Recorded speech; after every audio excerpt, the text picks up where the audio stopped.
Language. இப்போ C வந்து பார்த்தீங்கன்னா கம்பைலர் ப்ரோக்ராமிங் லாங்குவேஜ்னு நம்ம சொல்லுவோம். ஓகேங்களா, ஃபுல் ஃபார்ம், பட் நாம ஷார்ட்டாக சின்னு சொல்கிறோம். ஸோ இந்த லாங்குவேஜ் வந்து பார்த்தீங்கன்னா இதுக்கு முன்னாடி பீன்ற ஒரு லாங்குவேஜ் நம்ம யூஸ் பண்ணிக்கிறோம். That is a basic combined programming language, பீன்ற ஒரு லாங்குவேஜ். ஓகேவா, ஸோ நம்ம பீலேருந்து தான் இப்போ நம்ம சி லாங்குவேஜ்க்கு வந்திருக்கோம். எப்படி நம்ம ஃபோன் வந்து ஒரு நம்ம ஃபோன் மாற்றுவோம்ல, அட்வான்ஸ்டு ஃபியூச்சர்ஸ் வந்தால் அதே மாதிரி தான் பீல தான் உங்கள் சிக்கு ஷிஃப்ட் ஆகிருக்காங்க. ஸோ 1960 கேம்பிரிட்ஜ் யூனிவர்சிட்டியில் டெவலப் பண்ணாங்க. அதுக்கப்புறம் பிஏ வந்து மாடிஃபை பண்ணவர் பேர் வந்து டென்னிஸ் ரிச் பெல் லெபார்ட்டரியில் 1972 டெவலப் பண்ணாங்க. ஓகேங்களா, சின்றது வந்து பார்த்தீங்கன்னா ஒரு ஸ்ட்ரக்சர்ட் ப்ரோக்ராமிங் லாங்குவேஜ் அப்படின்னு சொல்லுவாங்க. ஓகேங்களா, so what is mean by ஸ்ட்ரக்சர்னா ஒரு ப்ராப்பர் ஃபார்மேட்டில் தான் அந்த லாங்குவேஜ் இருக்கும். டாக்குமெண்டேஷன், ஹெடர் ஃபைல் தரணும், டிக்ளரேஷன் பார்ட் தரணும், ஃபங்க்ஷன் தரணும், ஸ்டேட்மெண்ட் எக்ஸிக்யூஷன் ஆகுறது, ஃபைனலாக அந்த HCH முடிக்கிறது, ஒவ்வொரு லைனுமே ஒரு செமிகாலன் கொடுக்குறது. ஓகே மொபைல், ஸோ எல்லாத்தையும் நம்ம ப்ராப்பராக ஃபார்மேட்டில் தரணும். ஸோ ஸ்ட்ரக்சர் மிடில் லெவல் லாங்குவேஜ்னு சொல்லுவாங்க. அதே வரைக்கும் ஸோ இந்த ஒரு ஹை லெவலும் கிடையாது, லோ லெவலும் கிடையாது, middle level. And then case sensitive programming language. So case sensitive அப்படின்னா இந்த இடத்துல lower case upper case use பண்ணணும், அது கரெக்டாக பார்த்து நம்ம யூஸ் பண்ணணும். And then documentation section. So வந்து டாக்குமெண்டேஷன் செக்ஷன்றது ப்ரோக்ராமுக்கு ஒரு ஹெட்டிங் தர மாதிரி கமாண்ட் லைன். ஓகேவா, சரி, கமாண்ட் லைன்ன்றது வந்து பார்த்தீங்கன்னா இந்த ப்ரோக்ராம் இதுதான்றது நமக்கு பார்த்தோன்னே தெரியணும். அடிஷனாக சப்ராக்ஷனாக அந்த மாதிரி ஒரு ஹெட்டிங் தரது documentation section, command line. And then link section தரப்போகுது. ஸோ லிங்க் செக்ஷன்றது வந்து பார்த்தீங்கன்னா ஹெடர் ஃபைல். நம்ம ஏன் ஹெடர் ஃபைல் தரோம் அப்படின்னா நம்ம ஒரு இன்புட் தரோம், அந்த இன்புட்டுக்கு சிஸ்டம் வந்து ஒரு அவுட்புட் தருது. ஸோ இது எல்லாமே வந்துட்டு இப்போ நீங்கள் ஒரு அடிஷன் பண்ணுவீங்க, ஒரு சப்ராக்ஷன் பண்ணுவீங்க, ப்ளஸ்ன்னு கொடுத்தப்ப கம்பைலருக்கு இவங்க அடிஷன் தான் பண்ண போகிறாங்க அப்படின்றது கம்பைலர் அண்டர்ஸ்டுட் பண்ணிக்கிட்டு உங்களுக்கான ஒரு ரிசல்ட்டை கொடுக்குது இல்லை, அது எல்லாமே இந்த கன்சாலேஷன் ப்ராசஸில் நடக்கும். நீங்கள் கொடுக்குற இன்புட்டை வாங்கிட்டு அக்செப்ட் பண்ணி உள்ளே வந்து கன்சாலேஷன் அந்த ப்ராசஸ் நடந்து அவுட்புட்டாக இப்போ டிஸ்பிளே ஆகிறதுக்கு ஈஸியாக வந்து உள்ளே வந்து கம்பைலர்ன்ற ஒரு இன்பில்ட் சாஃப்ட்வேர் இருக்கும், அதுதான் செக் பண்ணும். இந்த இடத்துல நீங்கள் மிஸ்டேக் பண்ணியிருக்கீங்கன்னு கீழே நமக்கு நோட்டிஃபிகேஷன் வரும். ஸோ இந்த ப்ராசஸ்லாம் நடக்கிறதுக்கு வந்து நம்ம எது யூஸ் பண்ணுறோம் அப்படின்னா ஹெடர் ஃபைல் யூஸ் பண்ணுறோம். அண்ட் தென் நெக்ஸ்ட் வந்து பார்த்தீங்கன்னா டெஃபினிஷன் செக்ஷன். டெஃபினிஷன் செக்ஷன் அப்படின்னா என்ன அப்படின்னா டிஃபைன்ட் கீவேர்ட் பைக்கு 3.14னு வேல்யூ தரும். ஸோ பையுடைய வேல்யூ 3.14ன்றது யூனிவர்சல் வேல்யூ தான், இது யாராக இருந்தாலும் அந்த வேல்யூ தான் போடுவாங்க.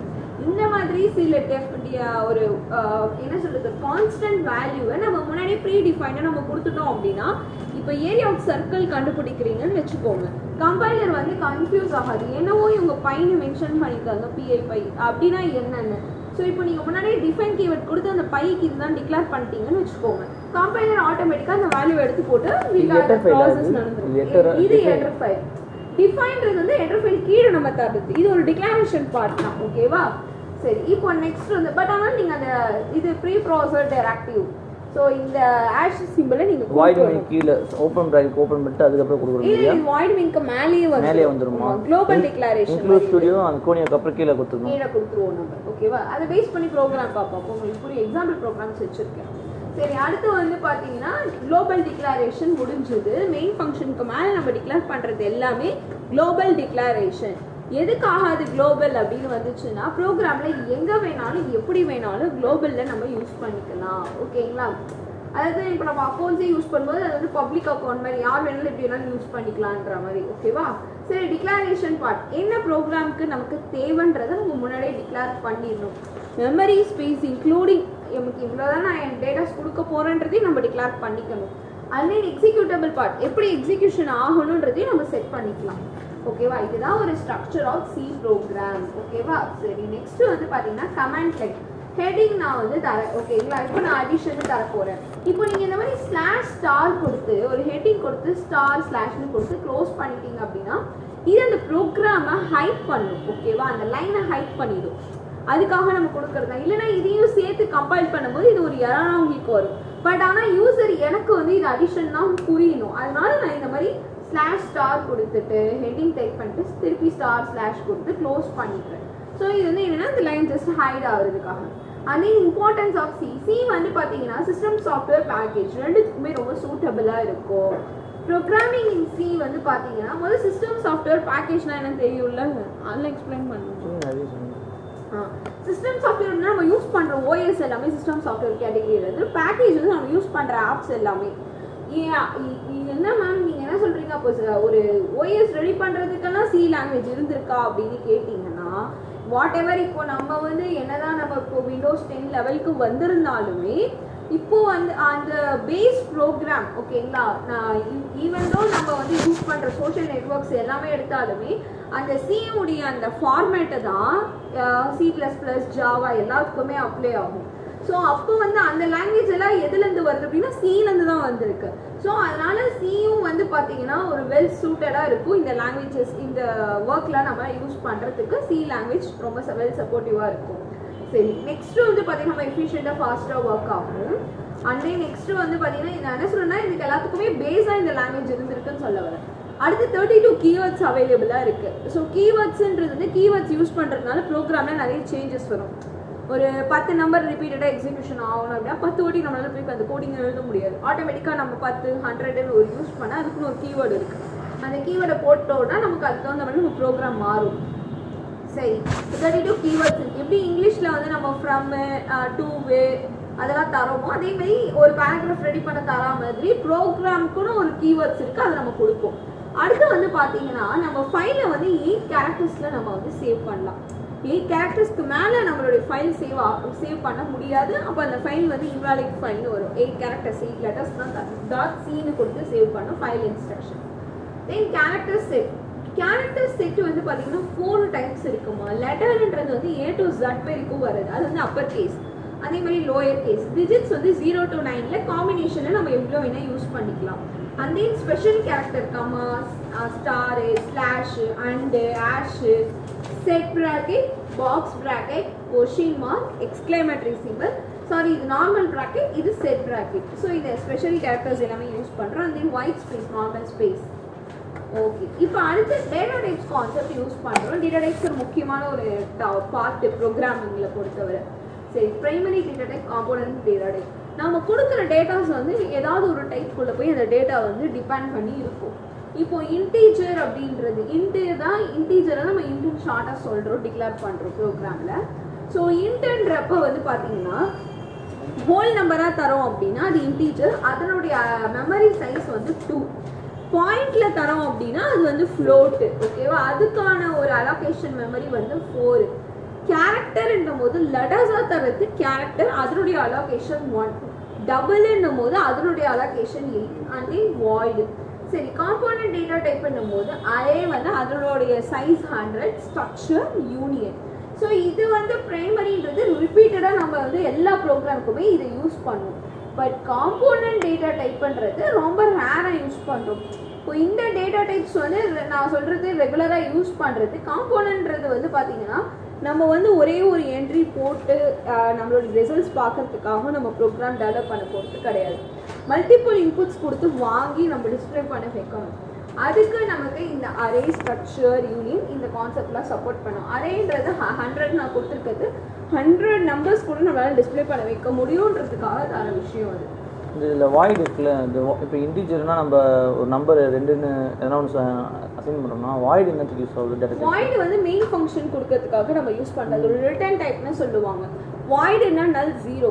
இப்போ வந்துட்டு வாய்டுன்னா 0ன்னு சொல்லிடுறீங்கன்னா அப்போ வந்து நம்ம வாய்டுன்ற வேர்டே நம்ம அங்கே இடத்துல காட்டணுன்ற அவசியமே இல்லை. அது எப்படின்னா 0, 1னாலும் 1னாலும் நமக்கு ஒரே மீனிங் தான். ஸோ அந்த மாதிரி தான் வாய்டுன்ற விஷயம். ஓகே, இப்போ ஃப்ளோட்டு, டபுள், அதனால இருக்க மெமரி அலோகேஷன் எதுவும் கிடையாது. ஸோ ஃப்ளோட்டுனா 4, ஃப்ளோட்டை விட எக்ஸ்ட்ராவாக தரீங்கன்னா டபுள், அதை விட எக்ஸ்ட்ரா தரீங்கன்னா லாங் டபுள். அதே மாதிரி இன்டீஜரில் int, short int, long int, ஓகேவா. சரி, சைன்டு வந்து சைன்டு, அன்சைன்டு கேர் 2 இருக்குது. ஃபண்டமெண்டல் டேட்டா டைப்ஸ், ஓகேங்களா. ஸோ 1 பைட் வந்து பார்த்தீங்கன்னா 8 பிட்ஸ், ஓகேங்களா. பிட்ஸுன்றது binary digits, that is 0s and 1s, ஓகேவா. சரிம்மா, அடுத்து வந்து பைட்டு ஏன்றது ஒரு கேரக்டர், ஓகேவா.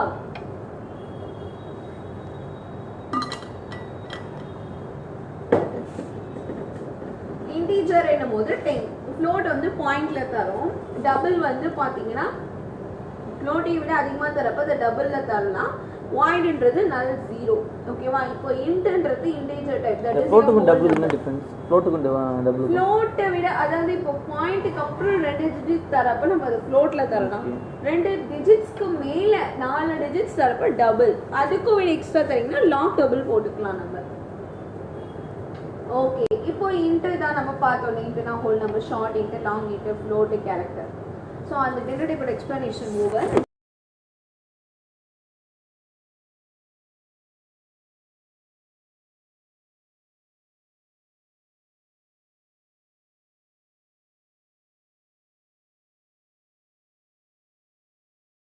டோக்கன் சி டோக்கன்ஸ்ன்றது ப்ரோக்ராமோட ஒரு பார்ட். ஓகேங்களா? So identifier, keyword, constant, string, operator. Identifier ப்ரோக்ராமில் ஒரு நம்பர் தரீங்கன்னா அந்த நம்பரை டேரெக்டாக எடுத்துகிட்டு போய் தர முடியாது, அதுக்கு ஒரு அலோகேஷன் தரணும். அதாவது எப்படின்னா உங்களை டேரெக்டாக கொண்டு வந்து இங்கே அட்மிஷன் பண்ணல, உங்களுக்கு ஒரு என்ரோல் நம்பர் கொடுத்து தானே இங்கே சேர்த்துருக்காங்க, உங்களுக்குன்னு ஒரு ஐடென்டிட்டி இருக்கு இல்லைங்க, அந்த என்ரோல் நம்பர் தானே உங்களோட யூனிக்கு. அதே மாதிரி தான் ப்ரோக்ராம்லேயும் ஒரு நம்பர் தரீங்க அப்படின்னா அந்த நம்பருக்கு ஒரு ஐடென்டிட்டியாக ஒரு வேரியபிள் தரணும். அதுதான் A = 10 B = 5. இது ரெண்டும் எங்கே போய் ஸ்டோர் ஆகும்னா ஒரு சின்ற ஒரு வேரியபிள் டிக்ளேர் பண்ணி அந்த ஆட் ஆகி இந்த சியில் போய் ஸ்டோர் ஆகும். ஸோ இந்த மாதிரி தான் கேரக்டர்னாலும் CH தருவோம். ஸோ இது வந்து ABC தான் தரணும், XYZ, PQRS என்ன வேணால் தரலாம். அந்த A to Zலேருந்து என்ன ஆல்ஃபபெட்ஸ் வேணால் கொடுத்துக்கலாம். பட் ஒவ்வொரு நம்பருக்கு ஒரு ஐடென்டிஃபையர் நம்ம மென்ஷன் பண்ணணும். And then keywords. கீவேர்ட்ஸ்ன்றது ப்ரீடிஃபைன்டு வேர்ட்ஸ், அதோடைய மீனிங்கை நம்மளால சேஞ்ச் பண்ணவே முடியாது. ஃபார், டூ, ஆட்டோ, மேக், இந்த மாதிரி நிறைய கீவேர்ட்ஸ் இருக்குது. 32 கீவேர்ட்ஸ் அவைலபிளாக இருக்குன்னு சொன்னேன்னா, ஸோ அதுதான் கீவேர்ட்ஸ். ஓகேவா? அந்த கீவேர்ட்ஸ் யூஸ் பண்ணி நம்ம ப்ரோக்ராமில் சில மாடிஃபிகேஷன்ஸ் பண்ணணும். அடுத்து கான்ஸ்டன்ட்ஸ்ன்னும் போது integer, float, carrot, string, symbolic constant. Integer என்னவோ 0 to 9லேருந்து வருது, ஃப்ளோட்டிங்கிறது பாயிண்டில் வருது, கேரக்டர் கான்ஸ்டன்ட் லெட்டர்ஸாக வருது, ஸ்ட்ரிங் கான்ஸ்டன்ட் செட் ஆஃப் கேரக்டர்ஸாக வருது. அண்ட் தென் சிம்பாலிக் கான்ஸ்டன்ட் /definedலேருந்து ஸ்டார்ட் ஆகுது. கேரக்டர் கான்ஸ்டன்ட்ல லாஸ்ட் ஒன்று கொடுத்துருங்க சிம்பிள், அது வந்து பர்சன்டேஜ் என்ன வேணால் தரலாம் நம்ம. ஓகேவா? சிம்பிள்ஸும் அதில் இன்க்ளூடட். கேரக்டர் அந்த ஒரு சிம்பிள் மட்டும் யூஸ் பண்ணணுமா இல்லை எல்லா? இல்லை எல்லா சிம்பிள்ஸுமே நம்ம போட்டுக்கலாம். இப்போ அட்டு, டாலர் சைனு என்ன வேணால் அது எல்லாமே கேரில் வந்துடும். ஸ்ட்ரிங்ன்றது செட் ஆஃப் கேரக்டர், சிம்பாலிக்ன்றது இப்போ நம்ம அந்த பை வேல்யூ கொடுத்தோம்ல அந்த மாதிரி வருது.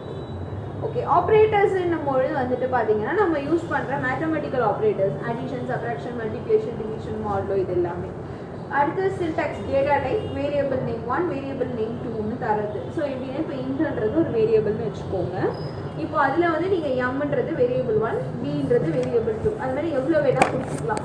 இப்போ நீங்கள் அலோகேஷன் பண்ணுறீங்க, M = 5 rupees பாயிண்ட்லேயே தரீங்க, ஒரு ப்ராடக்டோடைய ப்ரைஸ் தரோன்னும் பொழுது name, character name A = E, group of character, set of characters தரும். ஃபார்மேட் ஸ்பெசிஃபைர் என்னும் பொழுது இப்போ இன்ட்னும் போது %D தரும், ஃப்ளோட்னும் போது %F, கேரக்டர்னும் %C, குரூப் ஆஃப் கேரக்டர்ஸ்னும் %S. அடுத்து எஸ்கேப் சீக்வென்ஸ் தரும். இந்த குரூப் ஆஃப் கேரக்டர்ஸ் இருக்குல்ல, அதை பத்தி கொஞ்சம் எக்ஸ்ட்ரா சொல்லுங்க. அதாவது இப்போ கேரக்டர்னும் போது %C, இப்போ இன்ட்டுக்கு மட்டும் அதோடைய ஸ்டார்டிங் லெட்டர் வராது, D தருவோம், மற்றதுக்கு எல்லாமே ஸ்டார்டிங் லெட்டரே கொடுத்துருவோம். குரூப் ஆஃப் கேரக்டர்ஸ்னா ஸ்ட்ரிங்கு தான் குரூப் ஆஃப் கேரக்டர்ஸ். இப்போ லெட்டர்ன்றது கேரக்டரில் வரப்போகுது, அதுவே நீங்கள் அந்த குரூப் ஆஃப் லெட்டர்ஸாக நீங்கள் தரீங்கன்னும் பொழுது இப்போ இந்தியான்றது ஒரு குரூப் ஆஃப் கேரக்டர் தான். ஸோ அது வந்து நம்ம ஸ்ட்ரிங்னு தரோம், அதோடைய ஃபார்மேட். அதாவது MB சிங்கிளாக கொடுத்துருக்கிறது நம்ம குரூப்பாக கொடுத்துருக்கோம் பேர் மாரி, இன்ட் இந்தியா அதுமாரி அப்படி தான் சொல்லுங்கள். இன்ட் இந்தியா இல்லை, ஸ்ட்ரிங் இந்தியா அப்படி அந்த மாதிரி கொடுக்குறது. ஓகேவா? சரி, இப்போ இன்னும் எஸ்கேப் சீக்வன்ஸ் இது சும்மா உங்களுக்கு கொடுத்துருக்கோம், இது ஒன்றும் பிரச்சனை இல்லை, இது வந்து கவுண்ட்லாம் கிடையாது. ஸோ %DCF இது எல்லாமே வந்து ஃபார்மேட் ஸ்பெசிஃபையரில் பார்த்துட்டோம். அது போக இன்னும் என்னென்ன இருக்குது, /A audible sound, but audible sound எல்லாமே கோடிங்ஸ்ல நம்ம பண்ணுறதில்ல, பட் இருக்குது. ஓகேவா? சரி, இப்போ /Bன்றது பேக் ஸ்பேஸ், நார்மலாக நம்ம தர back space. And then /A new line. உங்கள் கோடிங் வந்து ஒரே லைனில் நம்மளால் வந்துட்டு இது பண்ணி ஸ்க்ரால் பண்ணி பார்க்க முடியாது, ஸோ அதனால நியூ லைன் தந்துக்கலாம். அண்ட் தென் ஒரே ஒரு லெட்டர் தரீங்கன்னா சிங்கிள் கோட்டில் தரணும், செட் ஆஃப் கேரக்டர்ஸ் தரீங்க அப்படின்னா டபுள் கோட்ஸில் தரணும், பேக் / போகணும் அப்படின்னா டபுள் / தரணும், /question markனா கொஷின் மார்க். ஏதோ நீங்கள் ஒரு கொஷின் மார்க் கேட்டு யூஸ் பண்ணுறீங்க, are you interested to join the class அப்படின்னா நீங்கள் அந்த கொஷின் மார்க் தரீங்க. /0 அந்த இடத்துல எந்த வேல்யூமே தர தேவையில்ல அப்படின்னா நல்க்கு நீங்கள் /0 தரலாம். அப்புறம் 5 ஸ்பேஸ் மூவ் ஆகும் நீங்கள் /T கொடுத்தீங்கன்னா. எப்படி நீங்கள் டேக் கொடுத்தீங்கன்னா 5 ஸ்பேஸஸ் மூவ் ஆகுமோ அதுக்கு நீங்கள் /T கொடுத்துக்கலாம்.